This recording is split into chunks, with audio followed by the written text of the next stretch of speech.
यदा यदा हि धर्मस्य ग्लानिर्भवति भारत अभ्युत्थानं धर्मस्य तदात्मानं सृजाम्यहम् परित्राणाय साधूनां विनाशाय च दुष्कृतां धर्म संस्थापनार्थाय संभवामि युगे युगे।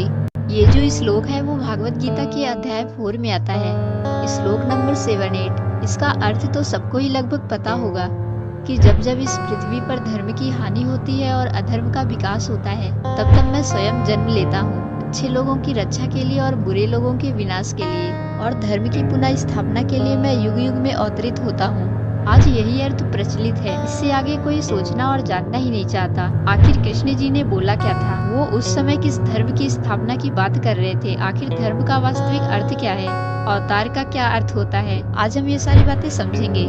मैं आपसे बोलूं कि धर्म क्या है, तब आप क्या जवाब देंगे? हिंदू, मुस्लिम, सिख, ईसाई, यही आया ना आपके दिमाग में? इसलिए आया क्योंकि आज यही धर्म का मतलब बनकर रह गया है। आज तक हम इसे ही धर्म समझते आ रहे हैं। अगर धर्म का मतलब हिंदू, मुस्लिम, सिख, ईसाई होता तो फिर ये तो बात गलत साबित हो गई, क्योंकि उस समय तो कोई रिलीजियन ही नहीं था। अब आप सोच रहे होगे कि मान लेते हैं कि कोई रिलीजियन नहीं था, पर सनातन धर्म तो था। लेकिन आपकी ये सोच भी गलत साबित हो गई, क्योंकि सनातन कोई रिलीजियन है ही नहीं। सनातन वो परम सत्य है जो हर एक जीव में मौजूद है, आपके भीतर, हमारे भीतर, सबके भीतर। सनातन अनंत है, शाश्वत है, सर्वव्यापी है। इसका कोई ना रंग है, ना स्थान है, ना रूप है, ना आकार है, कुछ भी नहीं है। जो हमारी चेतना है यानी ब्रह्म, उसी को सनातन कहा गया है। हमारा शरीर नश्वर है, पर चेतना अनंत है, निराकार है, सर्वव्यापी है। यही चेतना हर एक जीव में है। जितने भी जीव हैं सब चेतना मात्र हैं। जब हम इस परम सत्य को समझ जाते हैं, तब हम ये नहीं बोलते कि सभी मुस्लिम या ईसाई पहले सनातनी थे। हम ये बोलते हैं कि सब जीव सनातन हैं, यानी चेतना मात्र। अभी सब आपस में लड़ रहे हैं, क्योंकि किसी को भी अपने वास्तविक अस्तित्व का ज्ञान ही नहीं है। जब आप खुद को कट्टर सनातनी बोलते हो, तब यह आपका अहंकार है, ज्ञान नहीं। सनातन तो आपका मैं होने का सारा अहंकार ही मिट्टी में मिला देता है। सनातन मतलब चेतना। तुम शरीर या मन हो ही नहीं, तुम तो चेतना मात्र हो।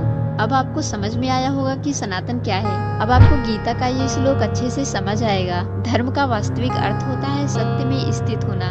अब सत्य में स्थित होने का क्या मतलब है? अभी मैंने आपको बताया था कि परम सत्य क्या है। ब्रह्म यानी चेतना, चेतना ही परम सत्य है। तो जब आप ये जान जाते हो कि आपका वास्तविक अस्तित्व शरीर या मन नहीं बल्कि चेतना है, तो इसी आत्मज्ञान को धर्म कहा जाता है। यानी जब आपको परम सत्य का ज्ञान हो गया, आपका मैं होने का सारा अहंकार ही समाप्त हो गया। अब आप जो भी काम करोगे, जो निर्णय लोगे, वो अच्छा ही होगा। जिस प्रकार नदियों का धर्म है बहना, अग्नि का धर्म है जलाना, सूर्य का धर्म है प्रकाशित करना, वैसे ही मनुष्य का धर्म है स्वयं को जानना। खाना, सोना, प्रजनन करना, लड़ना, ये सब तो जानवर भी करते हैं। आत्मज्ञान ही मनुष्य का वास्तविक धर्म है। कुरुक्षेत्र में कृष्ण जी इसी धर्म की बात कर रहे थे। अब जान लेते हैं अधर्म क्या है। अपने वास्तविक स्वरूप को भूल जाना ही अधर्म है। यानी जब मनुष्य ये भूल जाता है कि मैं शरीर या मन नहीं बल्कि चेतना हूँ, तब वह जीवन में सारे काम गड़बड़ करने लगता है। उसे मैं होने का अहंकार हो जाता है। उसे अपने वास्तविक अस्तित्व का ज्ञान नहीं रहता। वो अज्ञानता के घने अंधकार में जीता है। वो जीवन में कोई निर्णय सही नहीं ले पाता, क्योंकि उसे आत्मज्ञान नहीं है। इस श्लोक का सही अर्थ आपको अब समझ आएगा। धर्मस्य ग्लानि का अर्थ है जब मनुष्य स्वयं को केवल शरीर समझने लगे, लोभ, क्रोध, अहंकार में डूब जाए, अपने वास्तविक आत्मस्वरूप को भूल जाए, तो यह धर्म की हानि है।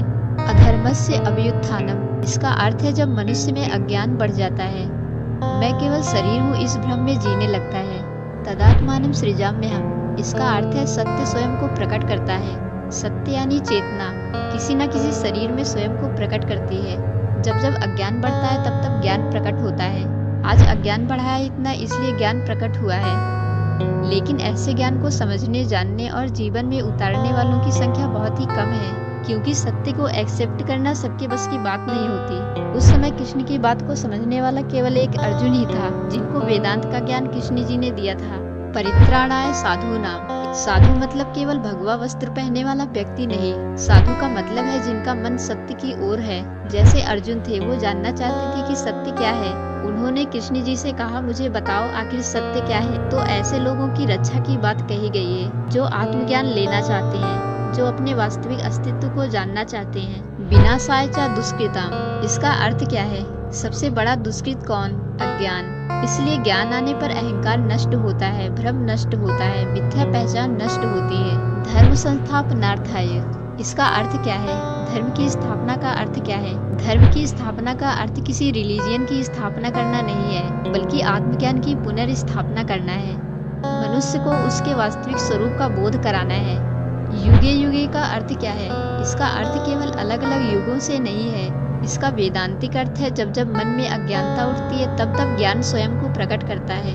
यह प्रक्रिया आज भी चल रही है। कोई ना कोई ऐसा आ ही जाता है जो उस वास्तविक सत्य को लोगों तक पहुंचाता है।